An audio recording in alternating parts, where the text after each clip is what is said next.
मैं कब से देख रहा हूं ये बच्ची तिरंगा झंडा लेकर के ऐसे देखिए वो भारत माता बन के आई है। वाह वाह वाह। देखिए हर नौजवान को प्रेरणा दे रही है बच्ची। शाबाश शाबाश बेटे। पूरे सोशल मीडिया पर उसकी वीडियो काफी ज्यादा वायरल हो रही है। ड्यूरिंग पीएम मोदी स्पीच वो तिरंगा लहरा रही थी ऐसे ऐसे करके, और फिर प्राइम मिनिस्टर मोदी ने उसको बोला बेटे शाबाश, और उसको बोला कि ये भारत माता को रिप्रेजेंट कर रही है। खौफजदा बच्चे भूख और प्यास से निढाल हैं, उन तक इमदाद नहीं पहुंच पा रही और पानी और खुराक की शदीद किल्लत भी है। नमस्ते नमस्ते। और देशभक्ति सिखा रही है हमारे पूरे देश को, जिस तरह से छोटी सी बच्ची कॉन्टिन्यूसली झंडा लहरा रही है कॉन्टिन्यूसली। COP28 की भी मीटिंग हो रही है यूएई में, जिसमें सुना है नरेंद्र मोदी साहब भी जा रहे हैं। तो भारत के प्रधानमंत्री लाखों की तादाद में भी, लाखों की भीड़ में भी उनकी नजर उस पर टिक गई। जो खातून मेरी इंश्योरेंस करने आई उसने कहा तुम पाकिस्तान से हो, तुम्हारी इंश्योरेंस पे हमने इन्वेस्टिगेशन करनी। मैंने कहा वो क्यों भी? पाकिस्तान में हस्बैंड जाके वहां से डेथ सर्टिफिकेट भेज देता है, बीवी यहाँ पे क्लेम ले लेती है। I'm from Australia. Oh my God, from Australia! I love India. I've been to India 6 times. 1 time Pakistan, 6 times India. मेरा मसला कोई चीज खरीदने के लिए आपके पास डॉलर नहीं है, एक्सपोर्ट करने के लिए प्रोडक्ट कोई नहीं है, सिवाय दहशतगर्दी और फ्रॉड के तीसरी तो चीज कोई नहीं आपके पास। तो हमारा टोटल जितना भी कल्चर है सारा बोरोड है। नमस्कार दोस्तों, जय Hind. Welcome to after morning news channel. Prime minister Narendra Modi रविवार को तेलंगाना विधानसभा चुनाव के लिए निर्मल डिस्ट्रिक्ट में रैली को संबोधित करते दिखे। यहाँ रैली में एक छोटी बच्ची भारत माता बन के आए, जिसकी प्राइम मिनिस्टर ने जमकर प्रशंसा की। रैली को संबोधित करने के दौरान प्रधानमंत्री मोदी की नजर छोटी बच्ची पर पड़ी तो उन्होंने तुरंत उसे नमस्ते किया। बच्ची अपने हाथों में तिरंगा झंडा लेकर लहराती रही और बाद में प्रधानमंत्री को नमस्ते भी किया। सामने आए वीडियो में बच्ची भारत माता की पोशाक में नजर आ रही है। उसे देखकर प्राइम मिनिस्टर मोदी कहते हैं, देख रहा हूँ बच्ची तिरंगा झंडा लेकर लहरा रही है, देखिए वो भारत माता बन के आई है। वाह वाह, हर नौजवान को प्रेरणा दे रही है। शाबाश बेटे, नमस्ते।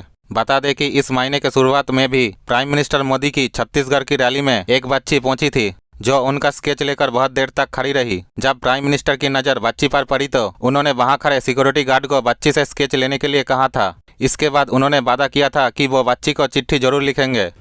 आपको भारत की बेटी तो बोला जाता है, लेकिन आज हम ऐसी ही एक छोटी सी बच्ची के बारे में बात हम करने वाले हैं।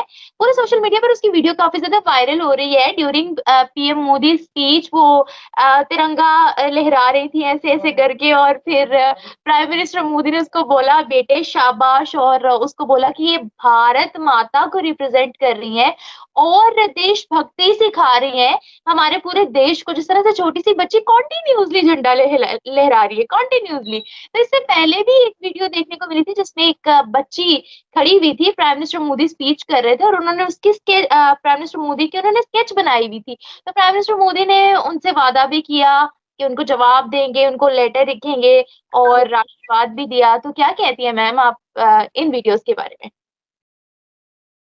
भारत के प्रधानमंत्री ने हमेशा 9 साल में भारत की बेटियों को बहुत इनकरेज किया है, बहुत इनकरेज किया है। उनको उनके सेल्फ रिस्पेक्ट का, उनके सेल्फ आइडेंटिफिकेशन का एहसास दिलाया है।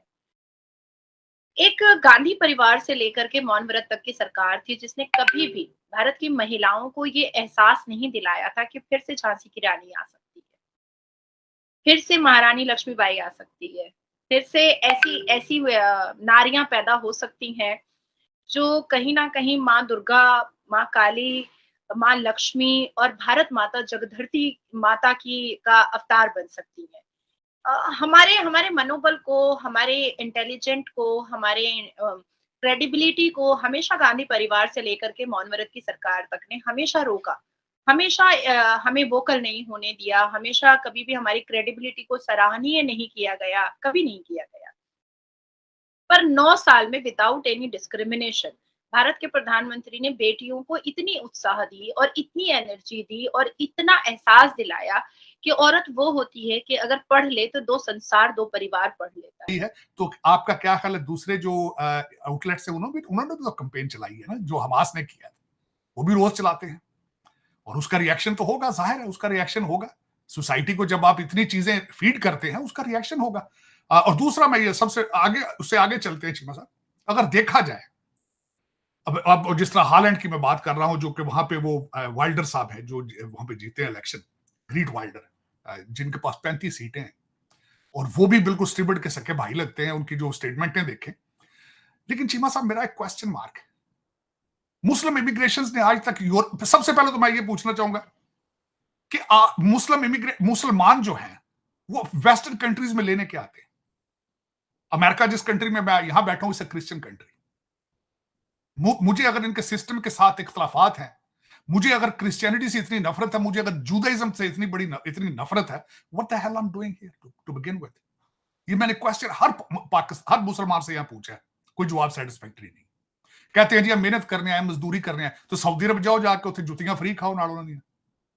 आपको पता ही है सऊदी अरेबिया के लिए आपके लिए मखसूस अल्फाज है वहां, उनके कल्चर में, उनकी जबान में आपको गरीब मस्कीन कहा जाता है आपको।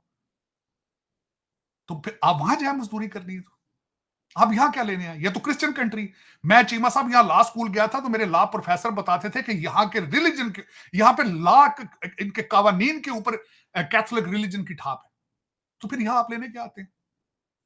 अब आपने रहना इन मुल्कों में है, लेकिन इंटीग्रेट नहीं करना। आपने बर्तानिया को बैंकरप्ट कर दिया, 8-8 बच्चे पैदा करके, वहां पे काम नहीं करना आपने, इंटीग्रेट नहीं करना आपने। तो चीमा साहब, उनका कसूर है कि अगर आपका कसूर है, आपने पेरिस को क्या दिया है आज तक? वहां पे मुसलमान इमिग्रेट, मेरा ये क्वेश्चन मार्क है। मेरे साथ कोई बंदा डिबेट करे, मैं ये चैलेंज करता हूं, आपकी मुस्लिम इमिग्रेशन ने दुनिया को अभी तक दिया क्या है? क्या दिया? किसी वेस्टर्न मुल्क को कुछ दिया इन्होंने? मेरा ये चैलेंज। अब वो तंग आ चुके हैं। मैंने उस बंदे की पूरी स्पीच सुनी है, वाइल्डर की, जो डच है। उसने कहा जिन घरों में ये बैठे हैं उससे सबसे पहले डच सिटीजन्स का हक है, जो जाबे ये छीन रहे हैं उन पे सबसे पहले डच सिटीजन्स का राइट है। आपको तलियों पे उठाते हैं वो पॉलिटिकल असाइलम के चक्कर में। कनाडा अभी भी उठा रहा है, फिर आप वहां रहते हैं, फिर you bad mouth about them at the same time, और फिर आप कहते हैं कि हमने लंदन को इस्लामिस्तान बनाना है। और यार पाकिस्तान की तुसी जम पड़ो, पहले पाकिस्तान से इस्लाम बना लो। वहां पे शरिया की कोई चीज में, पाकिस्तान में मेरी नजर में कोई चीज इस्लामिक नहीं है, मेरी नजर में कोई इस्लामिक चीज नहीं है वहां पे। आप कहते हैं उठ के जाके लंदन को जाके आपने पूरे इंग्लैंड का नाम चेंज करना चाहते हैं आप। मैंने वो सुना है, चौधरी साहब हैं आपके, वो बहुत बड़े एक्टिविस्ट हैं, हमेशा वो कहते हैं हमने इंग्लैंड का नाम चेंज करके इस्लामिस्तान रखना है, पता नहीं कोई इस तरह करनी बात। और यार जहां की पैदावार, वहां पे तो देखो वहां हालात हैं इस्लाम के क्या है।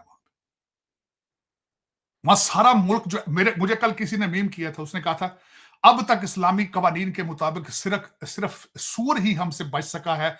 शराब, जना, रिश्वत, करप्शन, हर चीज हमने कर ली, सिर्फ एक चीज हमसे बची हुई है, वो सूर है सिर्फ। वो पता नहीं किस तरह बच गया है। मेरा मकसद दो दिन पता नहीं मुसलमाना की कितनी की नफरत है, लेकिन दूसरा हर काम मुसलमान कर रहे हैं, हर काम।